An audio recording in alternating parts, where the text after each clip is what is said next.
question for today's video is how do you deal with fast entrances? So let's say that you have a fast-paced piece and you have cues or entrances of sections that are very close to one another. The short answer is anticipation. Hello everyone, I'm Gianmaria Griglio. I'm a conductor and a composer, and welcome to Conducting Pills. If you're new to the channel, this channel is all about classical music, conducting and conducting technique in particular. If you have any suggestions, just leave them down in the comment section. And now let's get going. So today we're taking an excerpt from the third movement of Beethoven 7 as an example. What happens in this case? Well, you have subsequent entrances, very fast pace. We're of course in one. We have cellos and basses, then violas, then second violins, and first violins, then woodwinds, all at one bar apart. Even at a fast tempo, like in this case, if you have one bar in between entrances, then of course it gets easier because you have enough time to move.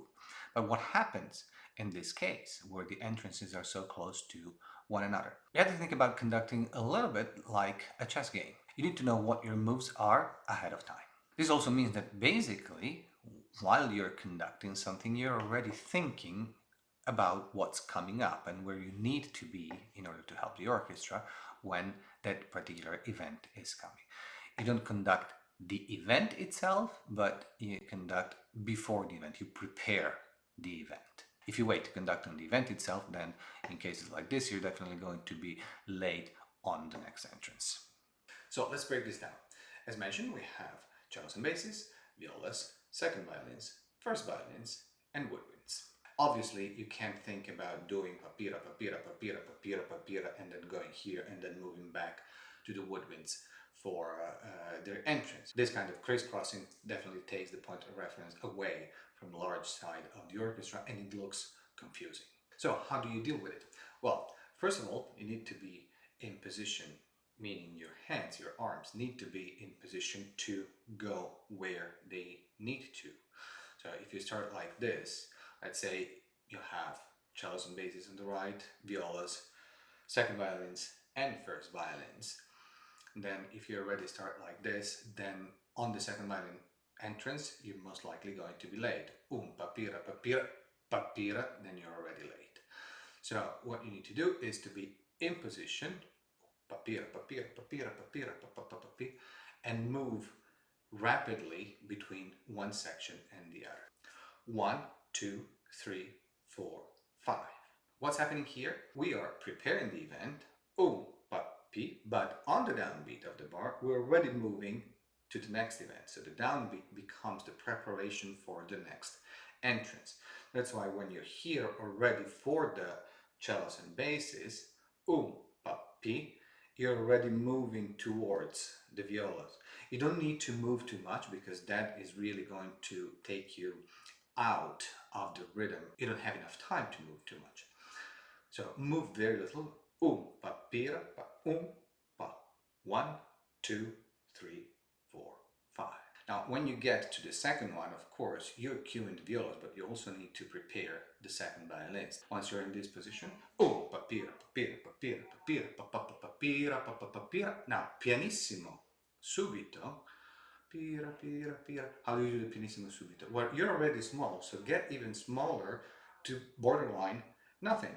You really don't need to do anything. They're already playing, and there's no need to do anything in particular. Less is more. Keep your left hand in position so it's already here to cue the first violins, and then keep your right hand there for the next entrance for the bassoon and the horn. And then you're ready for the next fortissimo.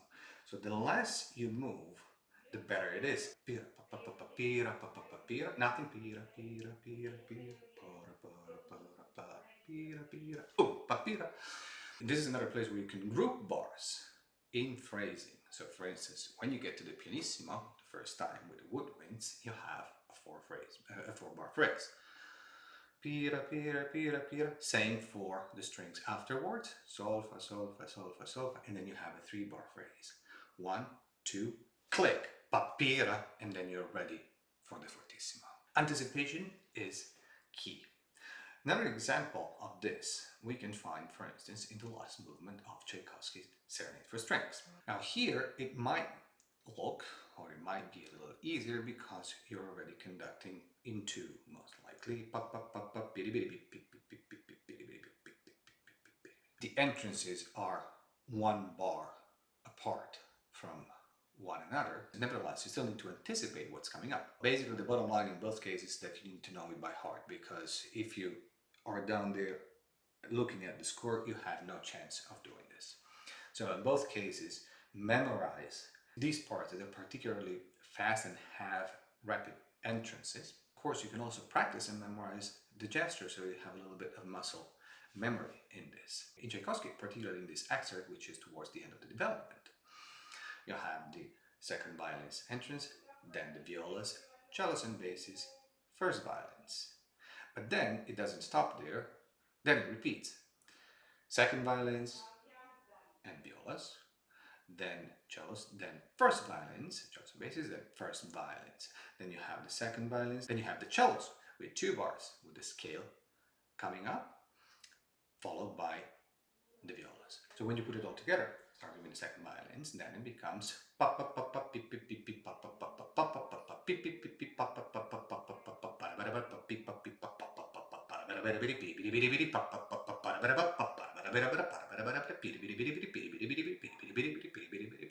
till you get to the end of the phrase. The point is that you move very little. You really need to hold yourself. The music is very exciting. It's fortissimo. The music calls for a lot of action, but the action is in the orchestra. If you transfer this to your gesture and you start flapping around and you start getting bigger and bigger, it's just going to get confusing. It's going to lose focus and the orchestra is not going to be together. When you study, of course, as usual, study it slower. Yap, pop, pop, pop, pop, pop, pop, pop, pop, pop, pop, pop, pop, pop, pim, pim, pim, pim, pam, pam, pam, pam, pam, pam, pam, pam, piri, piri, pim, pim, pim, pim, pim, pim, pam, pam, pam, pam, para, para, viola, piri, piri, piri, piri, pam, pam, pim, pim, pari, pari, pam, pam, violas, second violins, cellos, violas, cellos, violas. This way, you can ingrain in your arms the movements that you need to make, and then it becomes automatic. Yam pam pam pam pim pam pim pam pam pam pam pam pam pam pam pam pim pim pim pim pim pim pim pim pam pam pam pam pim pam pam pam pam pam pam pam pam pam pam pam biri biri biri biri biri biri biri biri yam pam pam pam pim pim and so forth. Regardless of the tempo that you choose, it might be a little slower or a little faster, but you need to anticipate the rhythm. Of course, you can always stay in the middle and just keep doing this. This is perfectly okay in the sense that you're beating time and the orchestra will follow and they just enter by themselves and that's it. But if you really want to get into it, if you really want to get conducting and helping people, reassuring them also of their entrances, marking an entrance, highlighting a particular entrance that you want to come out. It helps them understand what's going on around them. It helps them relate to what's going on around them, because your attention goes from one to the other, to the other, to the other. You don't leave anybody behind to their own devices. And this helps you creating your own performance and get into conducting the music and not just beating time throughout it. Thank you very much for watching. Of course, if you have any question, just let me know down in the comments. And if you have any doubts on how to do this or how to do any other piece, let me know and we'll try to create a video around it in the next episodes of Conducting Pills. Head over to my website for a lot more conducting articles and videos, and I will see you in the next episode of Conducting Pills. Be well, enjoy conducting, and be kind to yourself.